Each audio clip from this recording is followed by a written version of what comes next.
apparently not. Let's bring in Breitbart Economics and Finance Director John Carney. John, it's always good to see you. He's saying the world feels dangerous because of capitalism. I'm laughing because I'm saying the world feels dangerous because of Joe Biden and the policies that you started that he's carrying out. This is crazy to me. He wants this new economic framework that addresses inequality. That's what we have right now. Right. I do think that Joe Biden deserves some credit.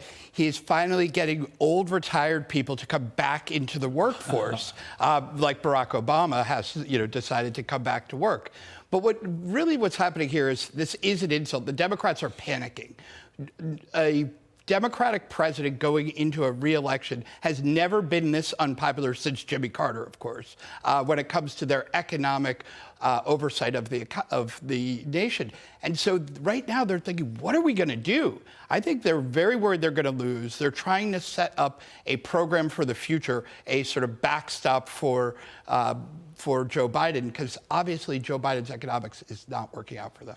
But free market capitalism has lifted more people out of poverty around the world than any other system that has existed on the face of the earth. And so you might go, is it perfect? No, there's some imperfection in it, but a lot better than the alternative of socialism or Marxism.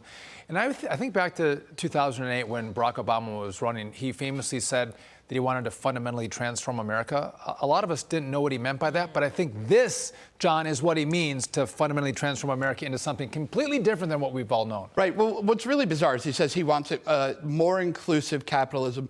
The unemployment rate is 3.9%. That is more inclusive than we've had for generations. So the idea that we're somehow keeping people out, and he also had to go back and say things like slavery. Guess what? We fought a war and we got rid of that. So the idea that, free market capitalism is compatible with all these bad things. Sure, we got rid of those bad things. Right now, what we should be doing is focusing on how to provide people with more opportunity and making sure that that they are able to accumulate enough savings that as they get old, they can live comfortably. Barack Obama was able to do that. He retired and became very, very rich. And Joe Biden is very, very rich. Right. The whole Biden family is. But having said that, you look at this, it's 15 years. It's the anniversary of when he was elected, and you see how time has passed, how things have changed. Many people say that it's really Barack and Michelle that are pulling the strings behind this administration anyway, because Joe Biden doesn't have the mental capacity to do it. So this is their vision. There's a lot of sort of forgetfulness going on in the Democratic Party. They look back and they say, oh, when Barack was here, it was the good old days, and now Biden's here and everybody hates us. Guess what?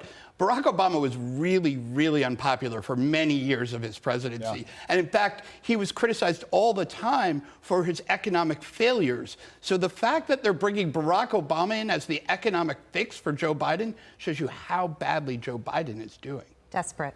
They're desperate. Extremely desperate. Always great points, John. I would just say slavery is an affront to free market capitalism. Those Of two course things don't it go is. together. John Carney, always a pleasure. Good to see you. Thank you. All right.